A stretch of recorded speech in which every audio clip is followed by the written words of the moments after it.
have you proving into existence once again. Today we are playing Sense Memories of the Starry Sky. It is a visual novel type game, so I'm excited to try it out. I'm very curious. The art is also really beautiful in it too. Everything began from Sense Memories of that day. It's a promise.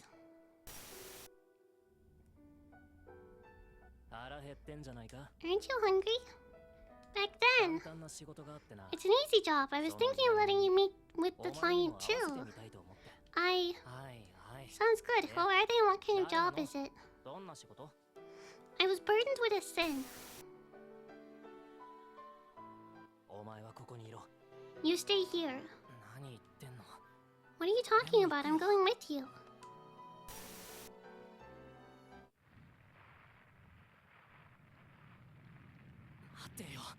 Wait. Wait for me, brother.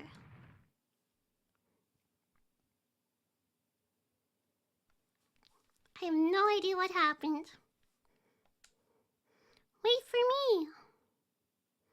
I cried out for dear life and had cleaved through the almost illusory landscape. And it was directed at... What? A familiar face looked down at me.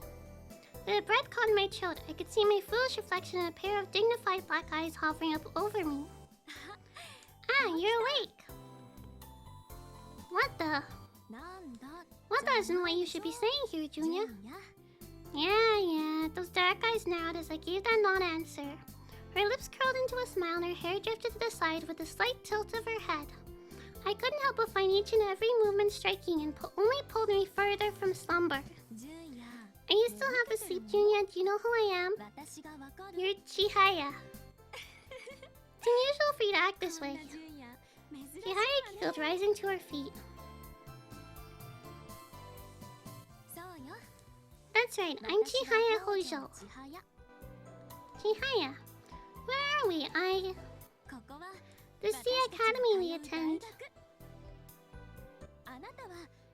You're Junya Mizumoto, my childhood friend.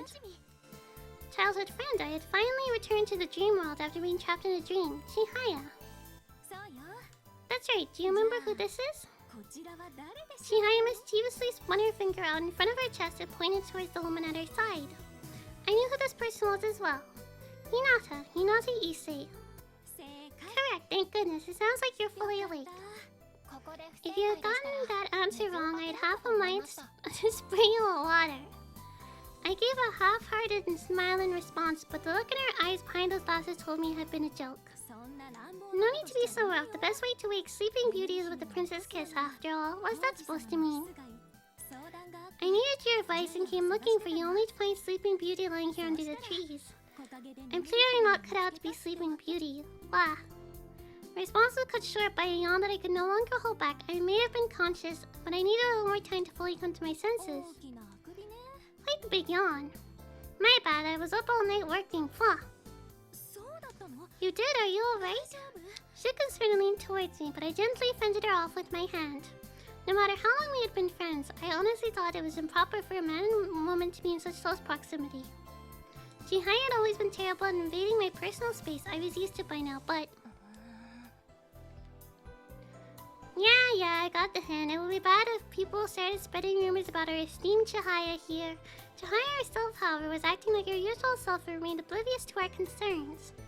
Chihaya and I met long ago when we were in kindergarten.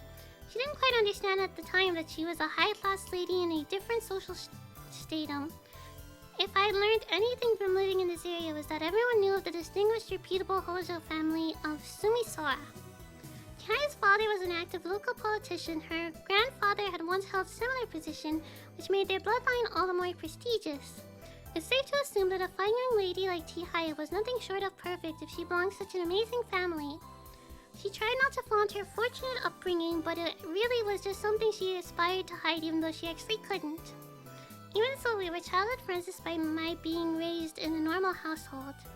Objectively speaking, even I thought it was weird that I could speak so openly with someone like Chihaya. Our university friends had gone so far as to grill me about our conversations, but... Are you really okay? Do you want to rest for a little longer? I was simply having an ordinary chat with a friend. Chihaya-sama, you mustn't spoil him. Hinata. Chihaya seemed like she wanted to interject, but Hinata immediately turned her attention back to me and continued. You clearly need to take better care of yourself while on the job. Besides, you knew from the start that it would be difficult to work as a handyman and keep up your studies at the same time. You decided to go through with it regardless, so you must see it through until the end. It felt like I was being lectured by a teacher or a parent, but it didn't make her words any less true. I was left with no choice but to unconditionally surrender. Hahaha, you're exactly right, Hinata-san. Please don't make fun of me. Hinata looked away, seemingly bashful, but quickly regained her composure. Also, Junya-san. You said you were up all night, but I assume you weren't actually at work. Impressive, Hinata. A full surrender promptly for the second time. I held up both hands in defeat, and Hinata sighed as if to say good grief. It is obvious. Really? Junya-san's favorite author released their brand new novel yesterday. Oh, I get it. Both of you know me so well. We just happen to have all been together since we were little, that's all. Yes, their families just happen to have been close for 15 years. Chihaya looked back and forth between me and Hinata somewhat happily. Just as she said, the trios had been friends since childhood, but as someone who associates himself with the Hojo family, I wish Junya-san would get his act together a little more. This was a typical template Hinata followed when lecturing me. I need to change the topic. So you said you needed to talk to me? A little of both, but I suppose it may wind up with me asking Suikindo for a favor. See, in that case, rather than having you repeat yourself twice, let's go talk to my brother. I was apparently still under the dream's influence. Their expressions faltered simultaneously. Never mind. I'd better get going. I have work after this and I'm meeting up with Jin-san. There's honestly no rush, but I didn't want them to see how pathetic I was. As long as it's not urgent, can we take care of this another time? Of course, please prioritize your work. If you have work, then please get going. They both nodded and returned to their usual calm self, seemingly out of consideration for my feelings. Thank you, I've got to go. Although I was more grateful than I let on, I spun on my heel and started to run. I guess something happened with his brother for sure anyway. Looks like that accident did happen. I wonder if Junya was dreaming about his brother. Most likely, it is that time of year. It's already been a year. Hey Hinata, I think I held it together okay, but how did my face look? I'm sure you have nothing to worry about, but I'm afraid you are incapable of hiding your emotions. What do you mean? Besides, Junya-san knows how you feel without having to look at your face. And what is that supposed to mean? Let's go, Uncle's waiting for us. No fair! There they go. I love the art for this game. All the characters look so pretty. Shins. Oh, I see. Sins. I met up with Jin-san and we drove over to today's work site in the Sukindo company car. Community-based general store that we, the Mizumoto family, operated. Jin-san was one of our employees. He'd been working for us for as long as I could remember, but the exact number of years was lost on me.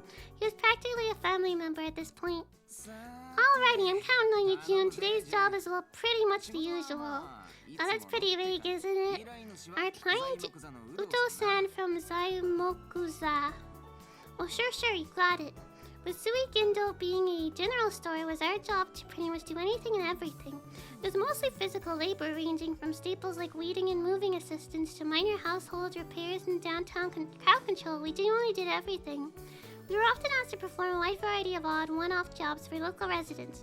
They were the exception of our regular customers needing the usual. Which is great and all, but I wasn't an official employee. I was in my third year of university, so my primary occupation was that of a student. Although I was a member of the family, I only worked part-time. Man, I'm glad it's sunny out. This job would suck in the rain. Jin-san was right. We could work through this particular job with ease under clear skies. With Jin-san at the steering wheel, I was left to rock to the car's oscillations in the passenger seat. The lack of sleep and steady rocking of the vehicle almost made it feel like an adult-sized cradle, but I couldn't afford to doze off. You've got a job to do, me. So it's weird for you to be late, Jun. It's not like you're me or something.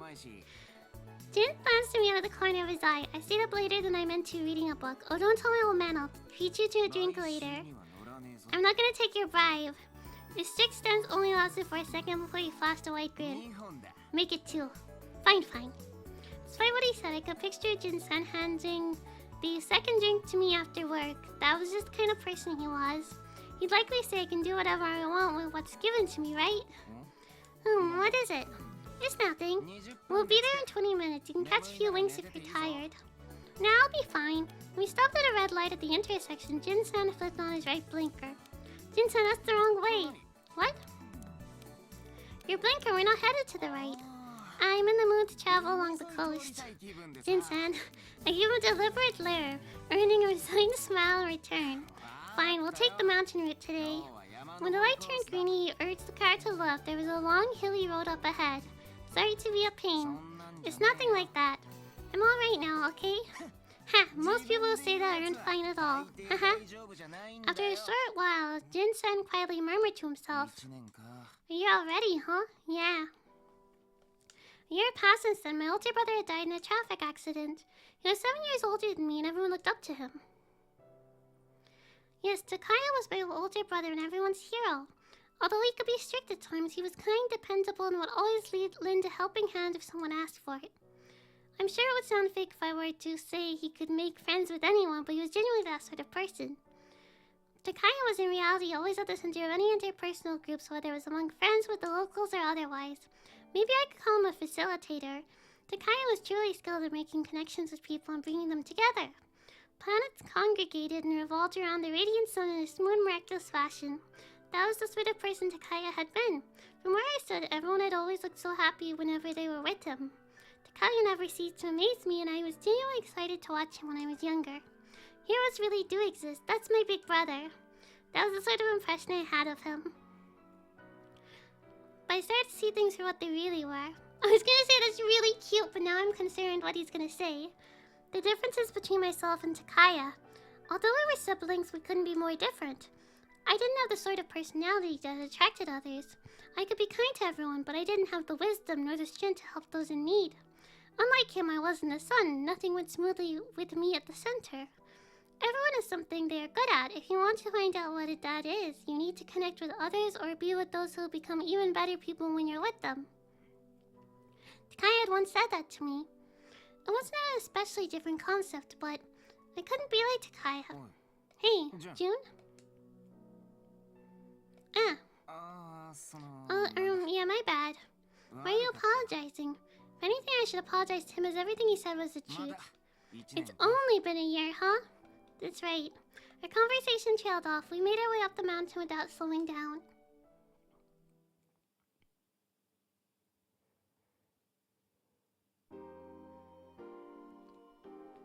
I like the starry sky. Pretty.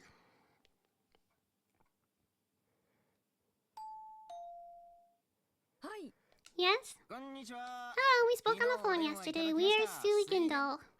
Yes, I will be right there.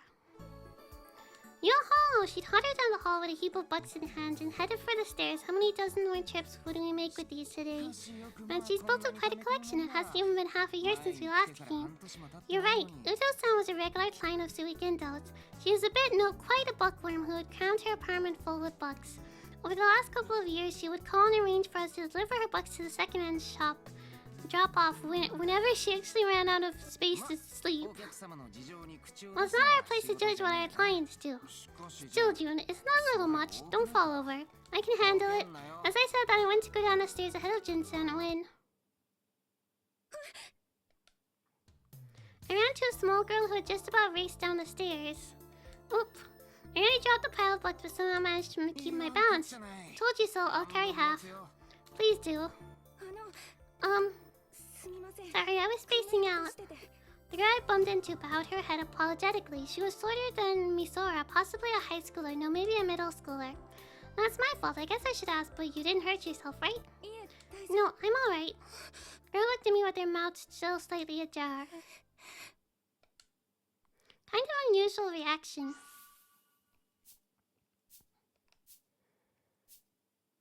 Something off about me?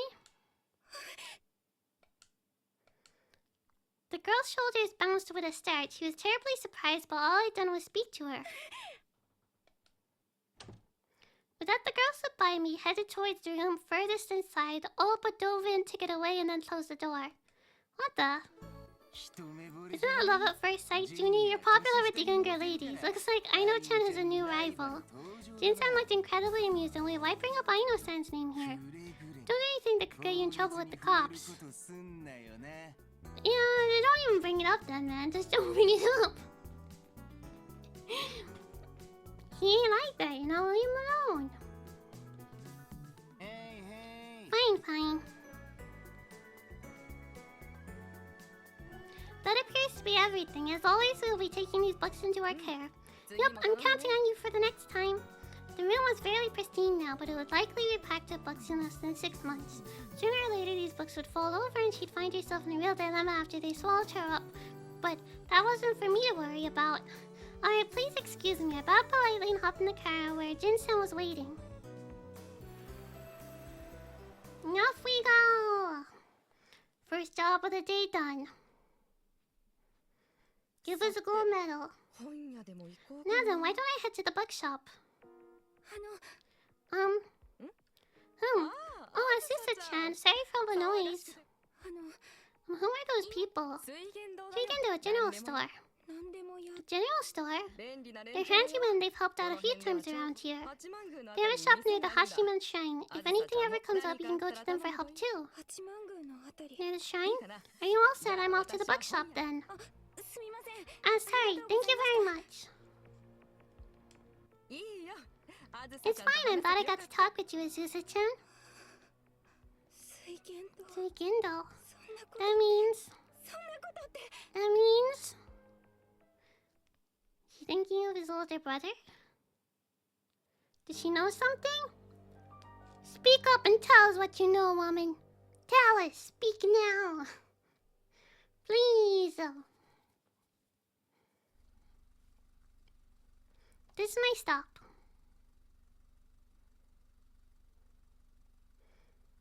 Very pretty.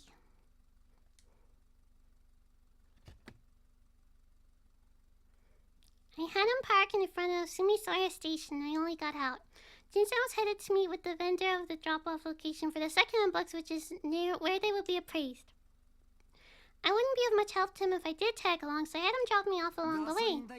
Trying to keep fuel costs down, huh? That's the only son for you. Your management senses are really starting to come into their own. It's not like that. My old man said as much the other day. If you use our vehicles for personal use, it's going to come out of your salary.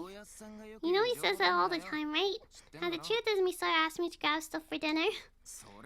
Not much you can do about that, then. Orders from Misora-san are a higher priority than the company president. Misora was my little sister. She's going to be a third year in high school this spring and would have her hands full with entrance exams. Still, she spared no effort when it came to household chores and finding bargains, and she always made sure to text me a shopping list over Choco. Then again, her entrance exams are coming up and I'd like to lighten her workload. You know, didn't Misora-chan say it wasn't necessary to baby her so much? She'd probably say chores are my responsibility. Yeah, you're probably right. We had no mother in our home. She got sick and passed away shortly before Misora enrolled in elementary school. Our father and Takaya had raised us ever since. At some point along the way, Misora had taken over all the household work and was promoted to her manager as Suigendo. Neither I nor old man could defy her. Alright, would you mind taking care of the rest? Sure, I'm gonna head home now, but I'll return the fan tomorrow. Jin-san waved to me from the car window and took off. Alright, let's knock out this shopping. Just now I must be seeing things. Okay, I'll end off here for today, so thank you guys so much for watching. I hope you have a wonderful day. Please like, comment, subscribe, all that good stuff, and I will see you soon. Bye bye. 3, 2, 1, poofos.